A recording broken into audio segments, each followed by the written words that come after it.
Never let a man come over to your house after a first date. And if you used to do that, you're not going to do that after this story time. Let's go.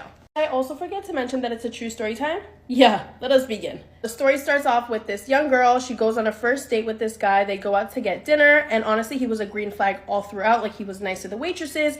He paid for the bill. Like, no red flags at all. This is why no matter how normal or nice a guy seems to be, you can never trust them too quickly because the story's like this. The dinner goes great, he pays the bill, and then they just go about their day and they go to their own homes. So obviously this is a respectful man, right? Like, he didn't even try to get her to come over and didn't ask to go over to her house yet. So she goes home and then she gets a call from him, and he's basically saying how he can't find his key, his roommate is not answering the phone, and if he could just come over for the time being until either his roommate answers the phone or he finds his key somehow. And she obviously said yes because, once again, no red flags. He comes over, they're having a blast, they're just sitting on the couch, talking, vibing, and then it just gets really late, so she's like, hey, you can sleep on the couch until you figure things out, I'm gonna go to my room. And something told her to lock the door. Obviously, she lives alone, she doesn't normally lock the door, but something, an instinct. A woman's instinct is always right. So she ends up locking the door and then just going to sleep. A couple hours pass, and then she gets a knock on her bedroom door, and it's him asking for a phone charger because his died. Something told her, once again, don't open the door, just tell him where it is. So she does not move, and she says, it's on the kitchen counter, like, help yourself. And he says thank you, and then he goes about his business, and then she just goes back to bed. Okay, this is where it gets a little for me. A couple minutes go by, and then he comes back and knocks on the door and says, hey, like, this charger's not working, like, do you have a charger in your room that I can borrow? Something just raises a flag in her head, like, hey, something's wrong, why does he want to get into my room so bad? So she calls the police. After she calls the police, she hears the door kind of opening. She hears a bunch of commotion outside. And then a couple minutes later, the police knock on her bedroom door and say, hey, you're safe. He's in custody. Come outside and look at your living room. Guess what she saw? Please, just pause the video. I want you guys to guess first before you actually hear what it is. So she walks out from her bedroom to her living room with the police, and she sees her whole living room fully plastered, and she just sees a box of power tools. So drills, axes, you name it, it was in that power tool box. If she left her room and she didn't use her womanly instincts, you guys, women, we're never wrong. I said what I said and I meant it. If she did not just listen to her instincts, she would have been gone. I'm so scared for women. We're not safe ever, and it's really sad. I really want to know how she felt in that moment. Just to be whoa, I just listened to my gut, and that's the main reason I'm still alive till this day. If you're watching this, I am so proud of you, and I hope you know that. Moral of the story is, a man can be so normal, have the perfect job, and just be a walking green flag and still not be the person that you think he is. So just don't let anyone into your home. Make sure that you guys run a background check first. Okay, story time. So I grew up super, super poor, and to give you context, my mom was a secretary at an elementary school, and she had 5 kids to take care of, so we had nothing. So I was super, super, super embarrassed that we were poor. I hated going through even the lunch line because I was terrified that someone would find out that I was on free lunch my entire life, even through high school. Also, I would have people drop me off at a different street and then walk to my house because I was so embarrassed of my house. I don't know if my friends ever knew how poor I was. I mean, I'm sure they could tell from my clothes though, because the only really clothes that I had were hand-me-downs from my older sisters who were 10 and 15 years older than me. So I mean, the looks I was coming up with these everyday at school were bizarre. My only goal in life was to blend in and make people think that I was in the same tax bracket that they were in. But I did have moments where I would slip through the cracks and embarrass myself. For example, one time my teacher called on me and was like, Becca, what's the fanciest restaurant you've ever been to? And I said, with my whole chest, I said, Olive Garden. And everyone, oh, stop, I'm thinking about it. Stop, I'm thinking about it. Stop, I'm thinking. Everyone burst out laughing. I think they thought I was making a joke. So I was like, yeah, I'm laughing too. I'm really funny. Christmas and birthdays were the hardest times because that is when I was really reminded, all my friends got all the best new toys and stuff like that. Ugh. I feel some things are still too painful to think about, so I'm just not going to. But I knew my whole life I knew I wanted out. I knew I didn't want to live like this anymore. I mean, it was hard. You couldn't even order an extra side of fries. It was just way too hard of a life that no one deserves to live. So I knew I had to go to college. But I knew the only way I could go to college was to get a scholarship. So I did get a scholarship. I went to college. I joined a sorority, even though I could not afford it. I couldn't afford to pay my dues like even one time. So that didn't end well either. And after college, I got a 9-to-5 that found my Instagram and told me that I had to delete my Instagram or make it private and change my name on there to Rebecca because I was posting in bikinis. So I looked the company up on LinkedIn and looked up the guys that had the same job as me, and they were posting bathing suit pictures. So I was so mad that I decided not to take the job, and I started bartending. My parents were so mad at me because I was about to get out of poverty by having like a 9-to-5. But I started making TikToks while I was a bartender, and here I am. And that's my life story. So, but moral of the story though, being poor sucked. So please be nicer to people because I've seen both sides now, and it was hard. It's not easy and it's not fun. So yeah. I'd never get a boyfriend if I did this story time, but good thing I don't want a boyfriend. I shit my pants on the streets of New York City 2 winters ago. Backstory, when I was doing an internship in LA, I was at a party and I hit a vape off the ground, and then I got the neurovirus, and for 3 days, if you know what a neurovirus is, yeah, things have just never been the same down there. Flash forward to the incident. I was staying with my friend in Soho because I didn't have an apartment yet and I just graduated college, so I had got my job at this Italian club doing the marketing for it, but they made me come in every single day, and it was like a 40-minute commute. Half of it was a walk, that there was just no other way to do it unless you like Ubered or something. I ate a full plate of nachos the night before. I also was feeling kind of sick, so I had NyQuil. Next morning I had coffee and Adderall, and I hit a vape again, which is so stupid. I start my commute, and on the train that morning I'm like, ooh, like I'm making these weird faces. My stomach is these like really sharp pains, and I'm like, what is that feeling? And some like weird ass guy comes up to me and he's like, 10,000 people. I'm just like, sir, please, like I can't. Anyway, I had a boyfriend at the time, and I was like on FaceTime with him as I was walking. I had like a 20-minute commute left, and I was like, hey, like, are there bathrooms anywhere? Like, I feel like this is getting to be an emergency. Like, I'm a little scared. One thing about New York is there's just like no public bathrooms. Like, it's very hard to find. So I'm looking around. He's like looking it up, circling places. I'm walking in, and they're like, sorry, we don't have a bathroom. And I'm like, okay. So I'm like, okay, well, I have a 20-minute walk. Like, let's just do it. So I keep walking, and I keep like stopping in pain and like crouching down and being like, okay, I can do it. I'm literally an adult. Like, I'm not gonna go in my pants. Like, that just doesn't happen. Literally 4 minutes away, I felt like this really horrible pain in my stomach, and I was like, something's really bad about to happen. I hang up on my boyfriend at the time. I'm like, I gotta call you back. Like, so I'm on a street where there's like brownstone homes, and then it like small businesses. Turned, and there's this like lady watering flowers, and I'm like, please ma'am, can I please use your bathroom? And she's like, oh, like, this is not my house. I literally walk and take 2 steps, and it just comes out, and it like keeps coming out. I'm literally like, oh, grabbing my pants, because guys, guess what? I was wearing sweatpants that were open at the bottom with no underwear on, okay? I like living on the edge. I immediately call my boyfriend back, and I'm like, hey, so I just like shit my pants. So that's actually not even the worst part. Text like my manager or whatever. I don't know. The company was like a little bit sketchy. Hey, do you have pants? Like and she was like, oh no, you got your period. They were like all Italian. I have Advil though. And I'm like, okay, great. I'm not gonna tell you that I literally just whatever. And I couldn't go home because I took the day yesterday to look for apartments, and she was like, you're on thin ice, like if you miss again. I would literally work remote. It was on my computer. I get to the club area. It's like the unfinished club, so it's like we work from like a back room in there. I don't really know. It sounds really sketchy. Go to one of the construction workers, and I'm like, I need to get up there, and they were like, no, you can't go through. And I'm like, wait, what? Like, I need a bathroom. I'm holding my pants. I get to the building, and I'm like clutching my pants, and the guy's like, you can't come to the bathroom, like it's under reconstruction. I'm like, I literally need to go to the bathroom like right now. And he's like, okay, like I have a different one. And I'm like, okay. So we have to go all the way down these stairs. Like, he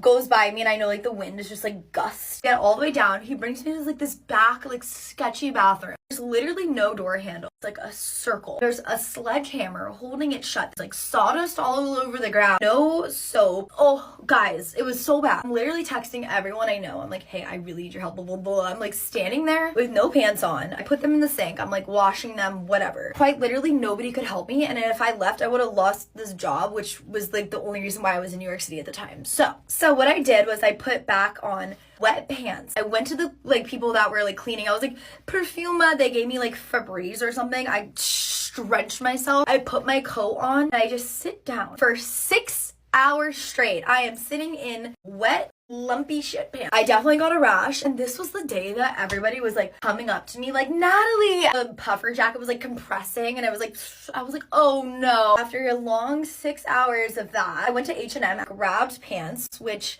To this day, I literally can't wear because I'm like so traumatized. I help one of my friends fold silverware at their restaurant like right down the street. It's like, could you have brought me pants? So yeah, the company like went under anyway. Now to this day, when I gotta go, everyone around me, they know. Like they're like, okay, yeah, you gotta go.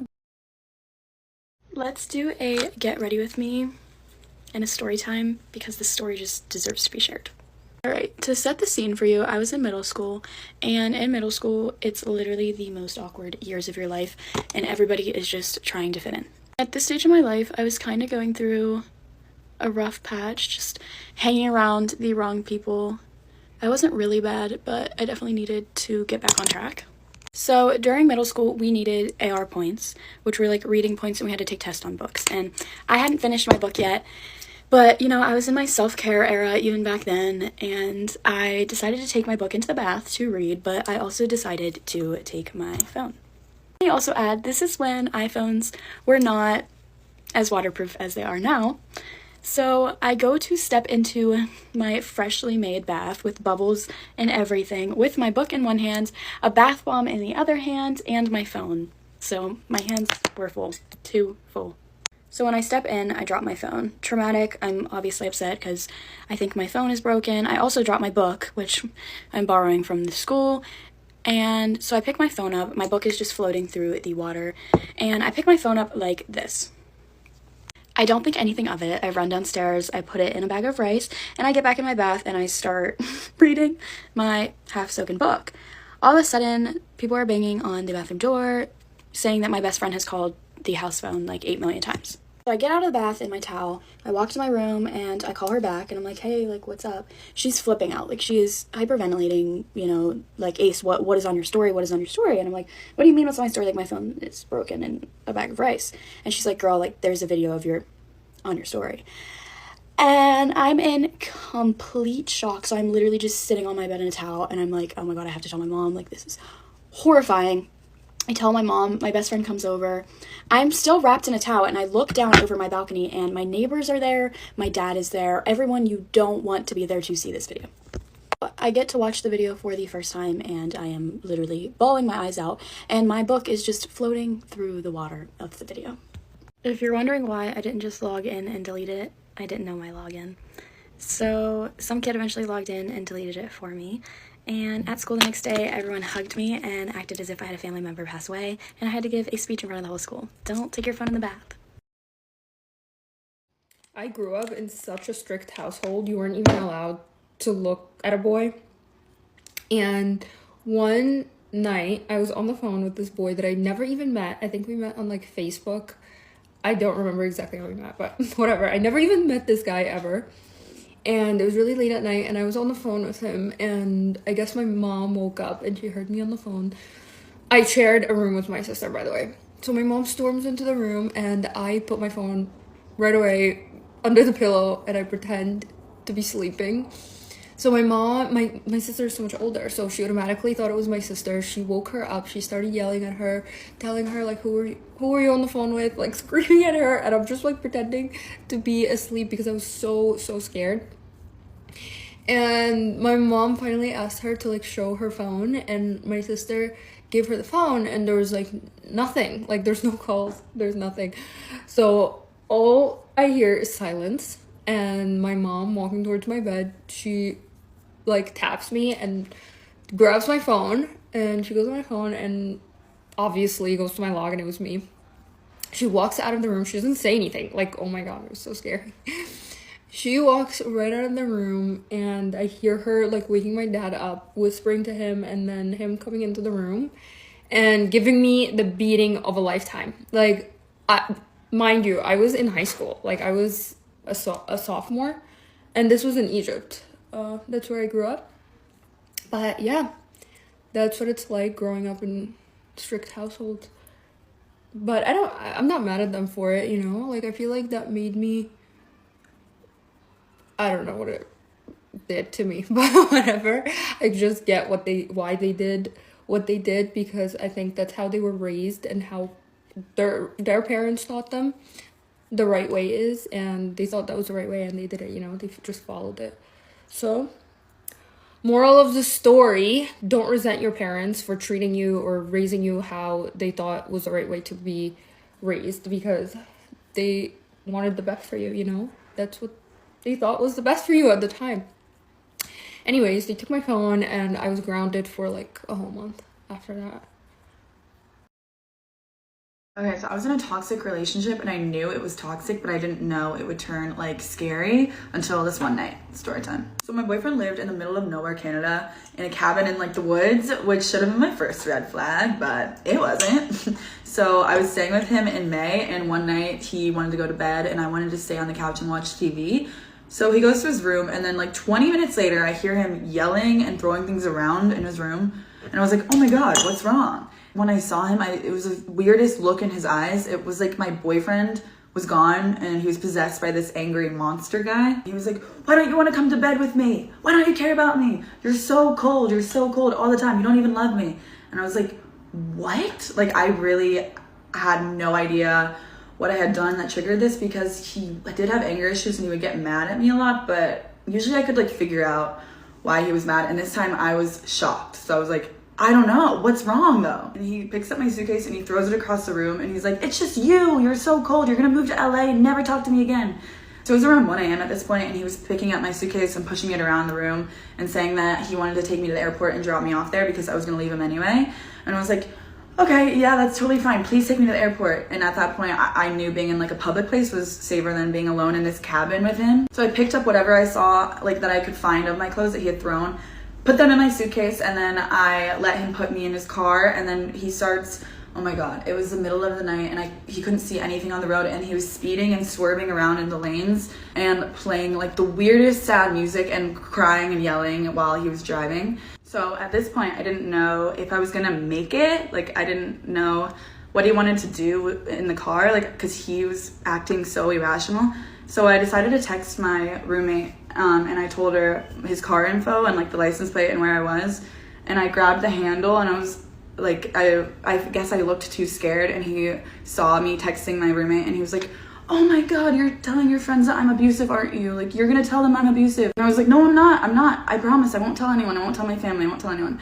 And then he does a huge U-turn. So he does a U-turn in the middle of the road, and he takes me back to his house and he told me to get in his room and like stay in his bed. That way I couldn't tell my family that he left me at the airport or something. And that was the most terrifying night of my entire, I literally stared at the ceiling the entire time because I heard him pacing outside of his door. And I locked it, but I didn't know if he was gonna come in at any moment and what he was gonna do to me. This might be TMI, but I had to pee really bad, and I couldn't use the bathroom though because he was outside of his door and I was scared of him. So I held it all night long and I didn't sleep. And then in the morning I had a UTI, and he had to take me to the doctor, and he said he loved me enough to make sure that my health was okay, even though I was so cold to him. So yeah. There's a series on TikTok called Who the F Did I Marry? And I want to make a series called Who the Heck Was My Best Friend? Anyone that knows me in real life knows that I just can talk about literally anything for hours. I will not leave out a single detail in any story, so this is going to be really long. This is literally just to share my experiences to help young girls out, especially those girls that are going into college, because this all occurred like my senior year and freshman year of college. No hate to anybody involved, and I won't be name dropping. The only person that's going to be name dropped is somebody who has the same first name as me, and I can't really control that. I met my best friend my junior year of high school. We had like a pretty large friend group, and it funneled down to just us by the second semester of senior year. So around the time that it funneled down to just us, she started talking to her old friends from like freshman year of high school. It was 2 girls with the same name, and one of them already didn't like me because she had wanted to talk to my ex-boyfriend or something. Whatever. Anyway, so senior year we become like a friend group of 4, but then they like always hang out without me, and so these 2 girls were literally best friends, and then it was me and my best friend. So it was 2 pairs of 2 best friends. But the thing was with these girls is that they didn't like outsiders, and they really like clutched onto her. They didn't really like me, but I was like a package deal, so I came with her. So they tried to like drive her away from me by like always hanging out with her and never inviting me. So the whole summer went on where my best friend would sneak around hanging out with them, and I would find out about it. And there were times where I would say things, and then there were other times where I was just like, I can't deal with this. So by the end of the summer, I realized, okay, I don't ever want to talk to these girls again. They're not going to the same college as me. I'm just gonna stop talking to them after I leave for school. I tried to keep the peace because my best friend was going to be my roommate at our state college in the fall, and so this is the summer leading up to my freshman year. So at the beginning of July, I went on a vacation to Florida, and while I was there, I asked my friend, hey, are you talking to any new guys? She tells me that she's been snapping this guy, and it's a name that I recognize, but I'm like, okay, it's probably not the same one. What's his last name? And it ended up being a guy that I had been with like 2 years before, so literally like the year before I became friends with her. I had ended things with this guy. They were very short-lived, but because he was always making me super uncomfortable and saying really inappropriate things, and on top of that, every time that he had a girlfriend, he would reach out to me and like message me saying things that you shouldn't say whenever you're in a relationship. So I was like, red flags going off in my head whenever I find out that it's this guy, not because I've been with him before, but because of the things I know he's capable of. I knew he wasn't loyal to his girlfriends, and I didn't want that for my best friend, especially because she'd never had a boyfriend before. So of course I go into a panic, and I tell my mom because she knows about this guy. I'm like, what should I do? My mom tells me that I should tell her, so I go ahead and tell her, and she's just like, oh, okay. And when I get back from the vacation, she's still talking to the guy. And I didn't really care that she was talking to him because I was like, whatever. He lived really far. He was going to college like a couple states away. I didn't really think that it would last. I just wanted her to be happy. But she kept like showing me that she was snapping him, and I didn't really know how to respond. So then after that, she would like leave her phone open on the chats with them, like of them flirting, and it was just super weird. I just thought it was weird that she was trying to flex the fact that she was basically talking to an ex of mine and somebody that I had kissed. Like, why do you want to kiss the same person your best friend has kissed? I feel like that's one of the biggest things with girl code is to not talk to your friend's ex or somebody they've been with for that matter. And this is no hate to her, but what I've noticed from her is that she just has very shallow relationships. She doesn't ever open herself up. She can't be vulnerable. If I opened up to her, even if she had the same struggle, like we both really struggled with acne, she pretended like she wasn't insecure about it. So I don't think she understood the whole girl code thing. I think that was a really high expectation of mine. But at the same time, I did express my concerns with her, and she completely ignored them. So she continues to talk to this guy until he ghosts her after he leaves for school in August. And I'm like, wow, what a relief. Finally, he's gone. Okay, I'm going to stop that part, and I'm going to go back to it because that'll be relevant later. But back to July of going into my freshman year, so the same summer, it's like the end of July, my best friend goes on like over a week-long vacation, I'm pretty sure, and the two girls that I was friends with did not snap me, did not talk to me, and one of them had a graduation party, and I went, and it was super awkward, like, there was like no talking. So that entire span, I did not hang out with these girls, and they were like best friends, so of course they were hanging out, and I'm not claiming to be left out in that because I knew that would happen. The only time I claim to be left out is the times where it was the three of them rather than the four of us. But basically, my best friend comes back the day that the Barbie movie comes out or something, and they want to go see it, so we all make plans to go see it. So they decided they were going to meet at one of the girls' house, and they didn't say a time or anything, so I had worked till about 4 o'clock that day, and I just waited for them to tell me when to come. So my best friend sends me snaps of them all together around like 6 or 7 o'clock or something. It was towards the evening time, but the movie wasn't until like 10 or 11. So I get all ready because I'm like, oh, well, she's with them, so they'll probably tell me to come over soon. Well, my best friend's like, oh, I'll just pick you up. And I was like, okay, perfect. So I wait and I wait and I wait for literally hours. And around 8 o'clock, they're just still all hanging out. And I'm like, okay, well, when am I going to be allowed to come? So I keep asking my best friend. She's like, oh, not yet. Well, finally, it's like 9 o'clock, and my best friend's like, oh, I can't drive you. So I drive myself to this girl's house, and when I go inside, they're all drinking and expected me to sober drive them to the movie. I knew at that point that I was there because they wanted to use me, and the entire time I was in the movie, I was just miserable because I was taking care of people who I knew genuinely did not want to hang out with me. So I go home, I literally cry my eyes out, and I don't say anything. As I mentioned earlier, I realized that I was not going to continue my friendship with these two girls after I went to college, but I was really worried about the state of my friendship with my best friend. So flash forward to August, it's right before I'm going to move in, and I was going to move into college, I think 3 days before my roommate / best friend was moving in. So I decided, okay, one last hurrah, let's get all these girls together. At this point, they had also started bringing around another friend more, so now it was 5 of us. But the other friend wasn't around as much. So I asked in the group chat of the 5 of us, who all wants to hang out on Saturday. They all immediately respond and say that they can't, and some of the excuses were like very sketchy and kind of random, but I understand that Saturdays can be busy. So I decided to pick up work because it's my last week before I go to school. I wanted some extra money. And when I'm at work, I'm getting ceiling pics from my best friend, which she used to do when she would hang out with them and not want me to find out about it. So I'm like, that's weird. But I'm also not the type to just randomly check people's locations, so I didn't even think to do that. I just noticed that she kept doing it. So then that night, one of our mutual friends, who she's more my friend because I met her through our ex-boyfriends, but she was leaving for college the next day, and she wanted to drop off a thank you note from her graduation party to my house. And like I said, since she was leaving the next day, she wanted to go out on one last late night drive, and she wanted to drive past her ex-boyfriend's house, who happened to live off the same main road as one of the girls. So I go with her, and we're on that main road, and I see that my best friend's car is at this girl's house.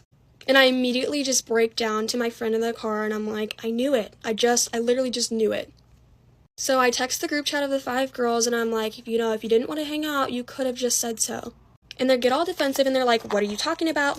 Not everybody gets invited to everything, but whenever you invite 3 out of the 4 people, you can't tell me that's wrong when you've done that all summer. And I felt like I had the right to say something because I had stayed silent for so long, and I was upset that my best friend would continue to lie to me like that. And the worst part about it was the fact that my best friend was with them and not defending me, and I understand it's really awkward, but whenever you're in the wrong and you're in the wrong, because she texted me separately and told me, I'm so sorry, I knew you would be upset, so why did you do it? Anyway, I decide I'm not going to argue back with them. I literally just leave the group chat, and I'm pretty sure I eventually unadded these girls on Snapchat. I didn't see my best friend after that before I left for school until she moved into college, and then everything was fine. And a couple weeks later, this guy that I mentioned before started snapping her again after he had ghosted her for about a month.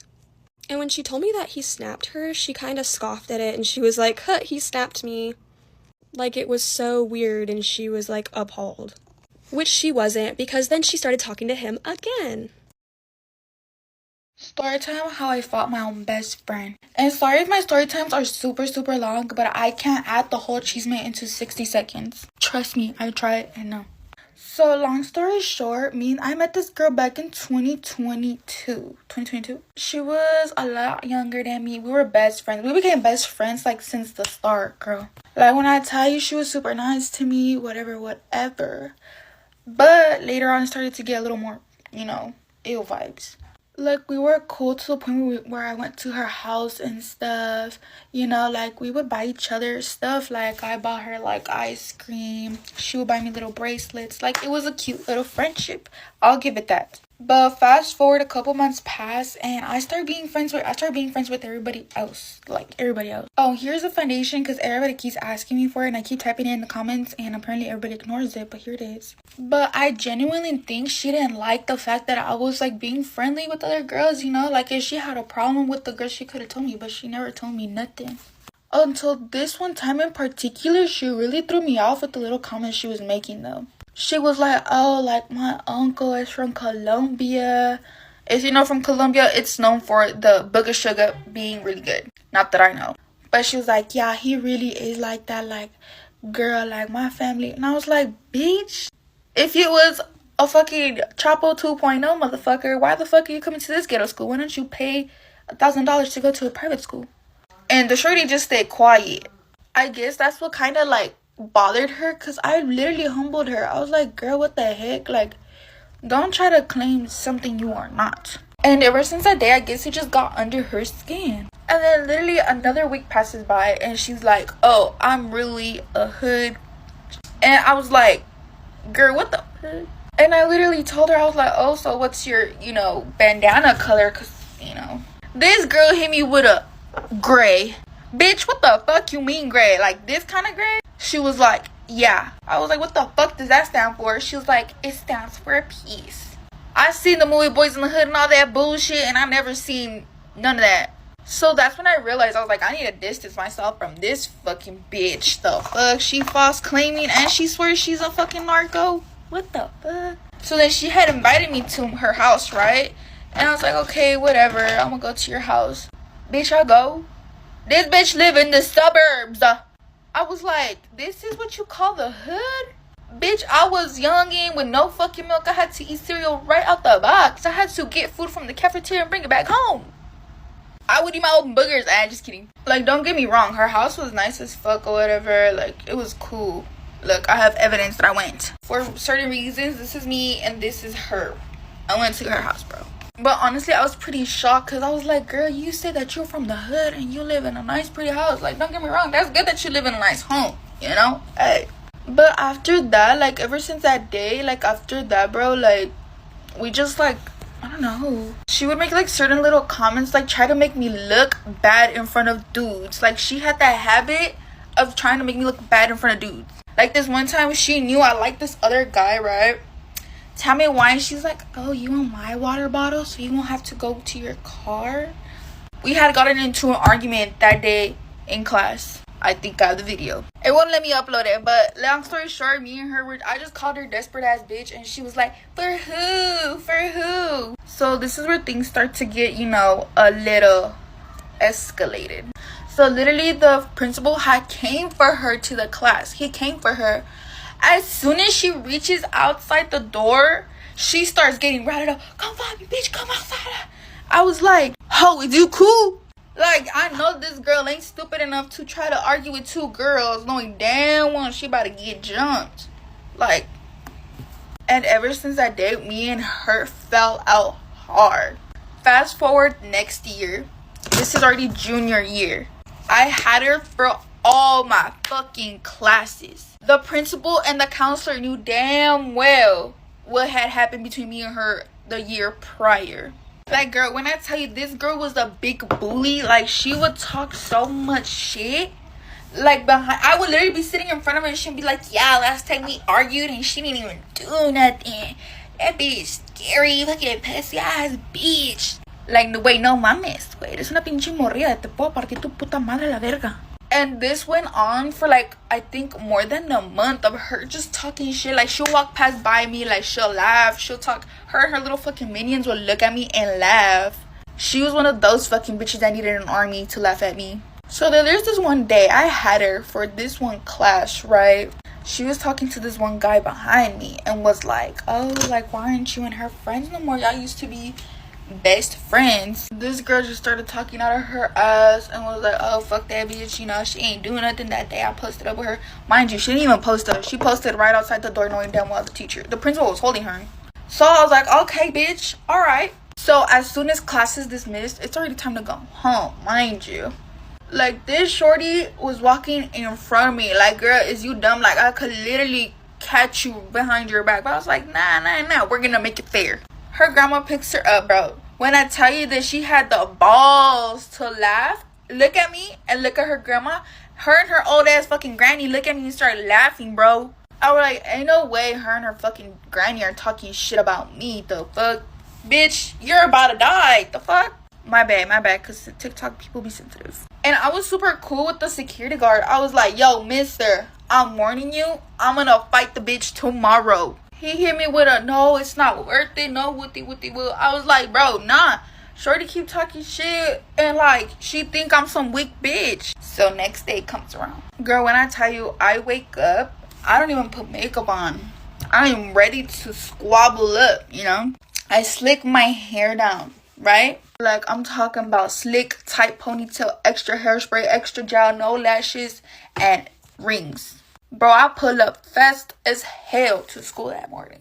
I pull up, but I'm like, I'm not gonna fight her this early. I'm gonna wait till second period. Wooty woo. Second period comes around. I see her walking. I was like, yo, bitch. I was like, stop talking so much shit, bitch, and running, hoe. The fuck? When I tell you, her and her little fucking friend laughed at me, I was like, oh, you wanna laugh, puta? And this one guy in particular saw me pressing her. So he was like, oh, shit. So me and him start walking to class. The same class we had her in.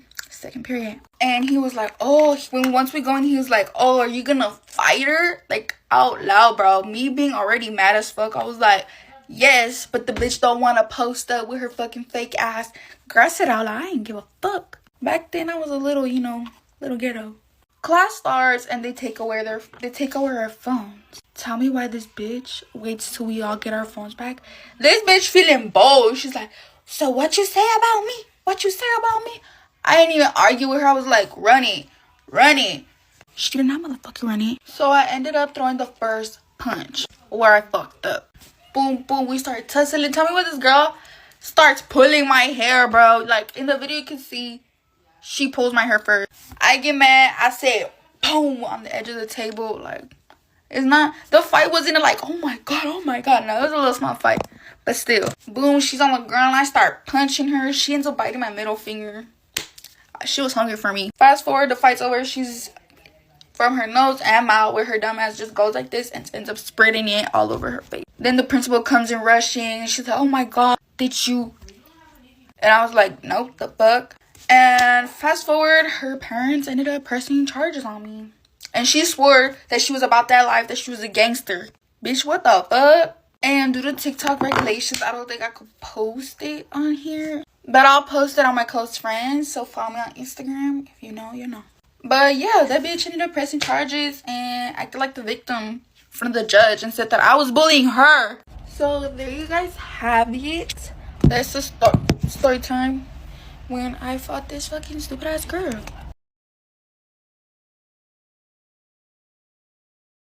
I never thought I was going to tell this story publicly because it's just like so much.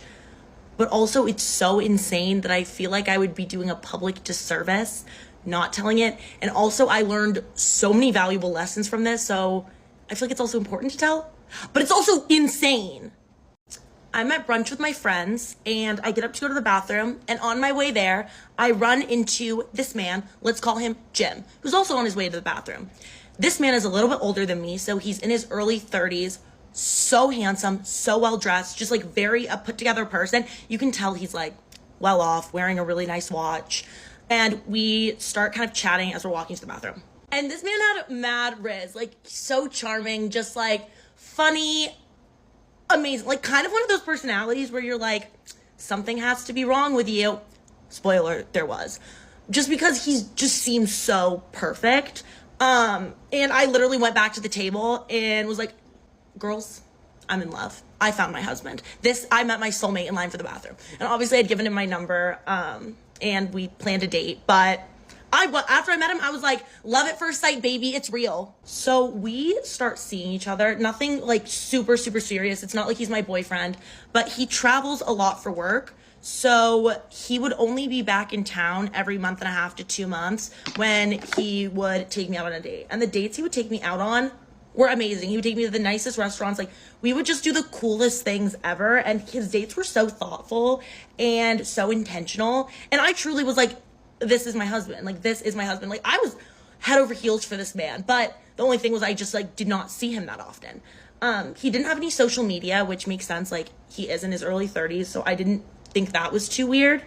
And every time this man would see me, he would give me a piece of jewelry, and not just like any jewelry. It was always so nice. And I always told him that he shouldn't do that. It like kind of made me uncomfortable just because it was so nice, like diamonds, gold, like very expensive things that I would never be able to just like buy for myself.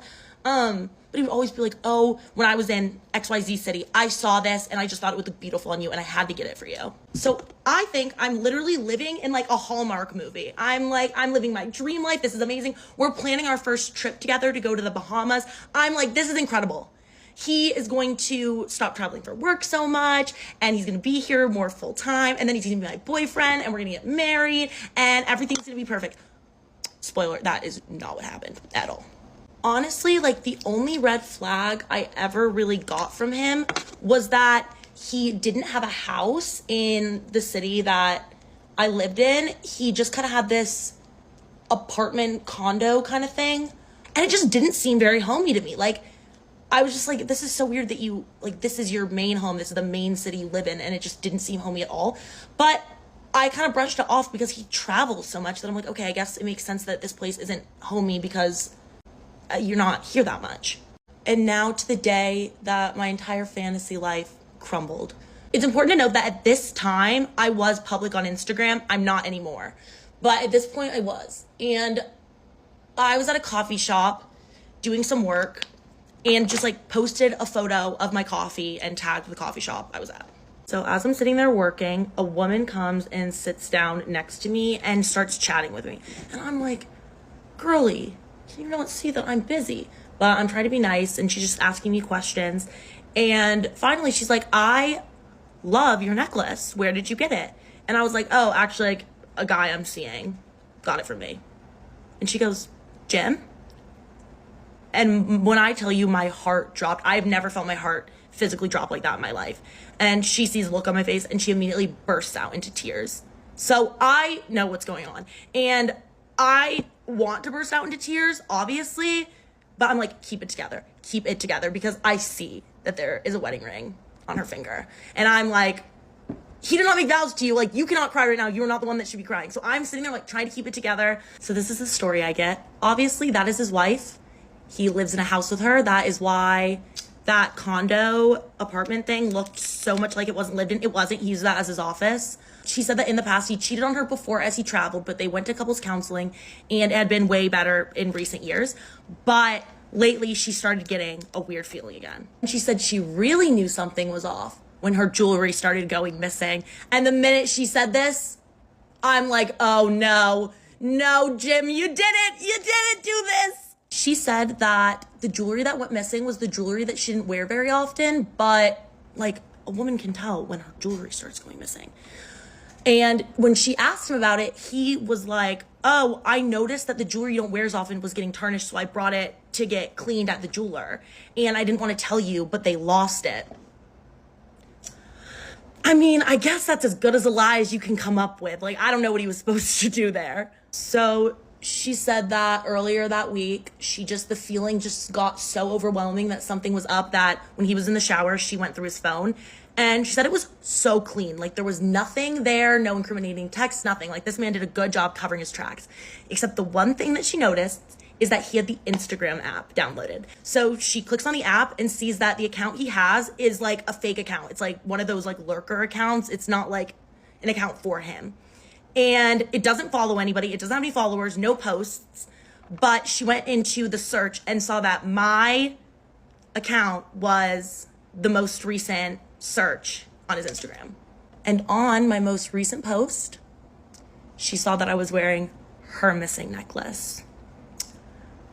When she told me that, I felt absolutely sick to my stomach. Apparently, after he got out of the shower, she confronted him and he denied. And she just said that she'd been watching my like Instagram stories the last few days and was like, I'm so sorry. I just saw you were here and I got in my car and I came and I just needed to talk to you. And I was like, girl, do not apologize, because I mean, I feel like I would have done the same thing. You gotta get answers. And she was so nice. She knew that I had no idea and I felt horrible. And she was just the sweetest ever. She was like, honestly, keep all the jewelry. I don't wear it. And I don't want it anymore. And I was like, I don't want it. So I did give all the jewelry back, because I did not want jewelry under those circumstances at all. I was like, if she wants to sell it, if she wants to do it, but they're hers. I don't want them. I actually had dinner plans at the gym the next day. And she told me that she wanted to confront him by being the one at the reservation. So when he showed up, it was her at the table instead of me. So the only communication I had with him after this event was texting him 15 minutes before the reservation that I was there, that I immediately blocked his number, and haven't talked to him since. I have no idea what happened. I saw her later that day because I returned the jewelry, but after that, never spoke to either of them again. So no idea how they're doing now. The following week, I did get a bouquet of flowers from Jim that said, the card said something like, I'm so sorry, please let me explain. I don't know, I trashed them. I was like, this is absolutely insane that you're sending these right now. The card was also like, it's not what it looks like.